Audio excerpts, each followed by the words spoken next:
کہ آپ کوئی پودا ہے اس کو سینچیں، سردی گرمی میں اس کو رکھ رکھاؤ کریں، سردی نہ لگے گرمی نہ لگے، قیمتی پودا ہے، اور اسے پانی کھارا پانی دیں تو پودا جل جائے گا۔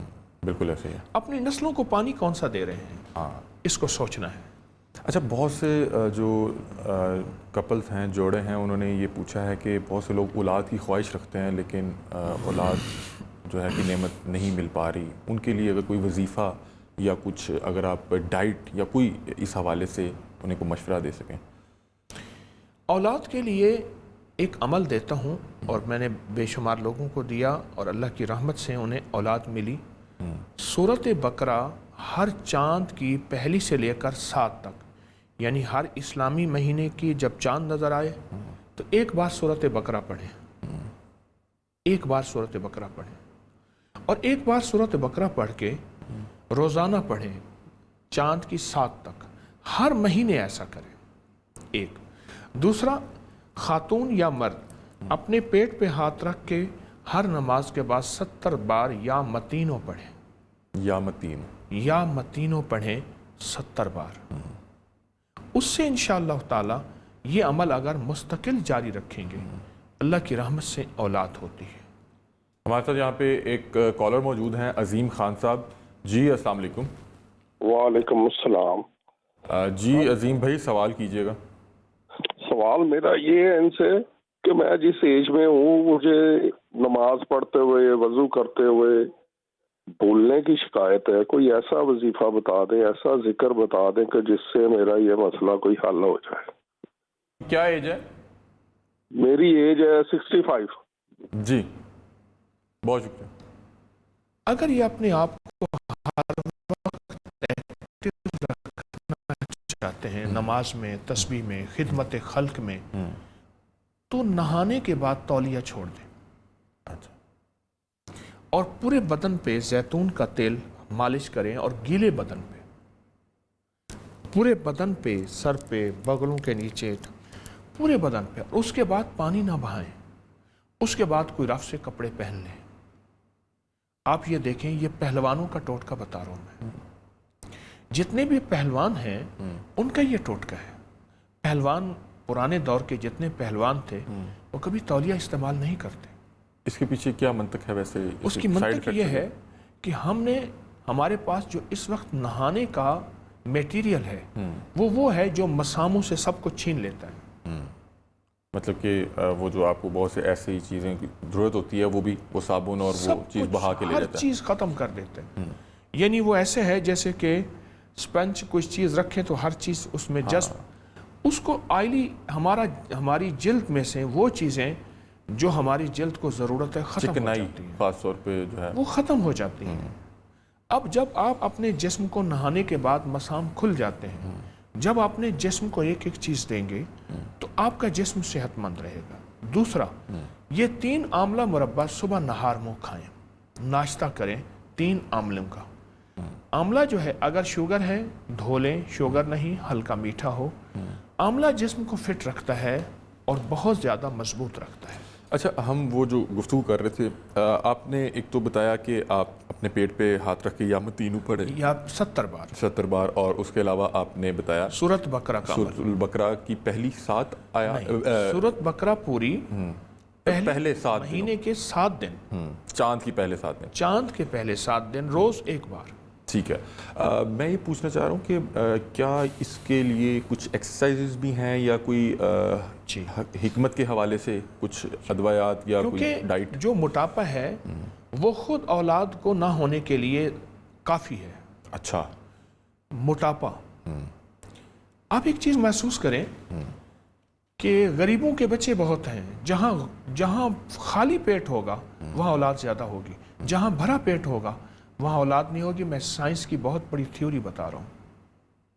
اچھا، اسی میں ایک اور سوال ایڈ کرنا چاہوں گا، اور یہ غالباً ہمارا آخری سوال ہوگا اس پروگرام کے حوالے سے، کہ بہت سے لوگ جو ہے وہ بیٹوں کی خواہش کرتے ہیں اولاد میں، ان کے لیے کیا پیغام دیں گے؟ سورۃ رحمان اس کا علاج ہے۔ سورۃ رحمان، جو شخص روزانہ سورۃ رحمان پڑھتا ہے، روزانہ صبح شام پڑھ لے، گھر کے زیادہ سے زیادہ افراد پڑھ لے، اور ہر نماز کے بعد، ہر عصر کی نماز کے بعد 11 بار سانس روک کے یا رحمان پڑھے. میرا بار بار کا مشاہدہ ہے کہ اللہ پاک ان کو بیٹے اور نعمتیں عطا فرماتے ہیں. جی بہت شکریہ. جی تو ناظرین، آج کے پروگرام کا جو وقت ہے وہ ختم ہوا جاتا ہے. اولاد کے حوالے سے ہم جو ہے شیخ الوظائف سے جو ہے ان کے علم سے فائدہ اٹھا رہے تھے، اور انہوں نے بتایا کہ جو بچے ہوتے ہیں ان کے ساتھ بچہ بننا پڑتا ہے، اور آپ کو بلکہ جس ایج میں ان کو والدین کی سب سے زیادہ ضرورت ہوتی ہے، اگر آپ ان کو موبائل کے سامنے بٹھا دیں گے تو وہ اسی سے سیکھنے لگ جائیں گے. اور اگر انہیں والدین میسر نہیں ہوں گے تو وہ اس طرح کی کمپنی ڈھونڈیں گے جس طرح کی کمپنی ان کو میسر آ سکے گی. اور اس کے بعد پھر ساری عمر آپ جو ہے اس چیز کا شکوہ کرتے رہتے ہیں کہ بچے بات نہیں سنتے، بچے بات نہیں مانتے، کیونکہ آپ نے ان کی بات تب نہیں سنی جب وہ آپ سے بات کرنا چاہتے تھے، جب وہ بات آپ کو سنانا چاہتے تھے. بہرحال اولاد کی تربیت اور اولاد کے حوالے سے جو بھی سوالات تھے وہ آج کے پروگرام میں ہم نے شامل کیے. اپنی رائے سے ہمیں آگاہ کیجیے گا. تب تک کے لیے اپنے میزبان علی حمزہ کو دیجیے اجازت. اللہ حافظ.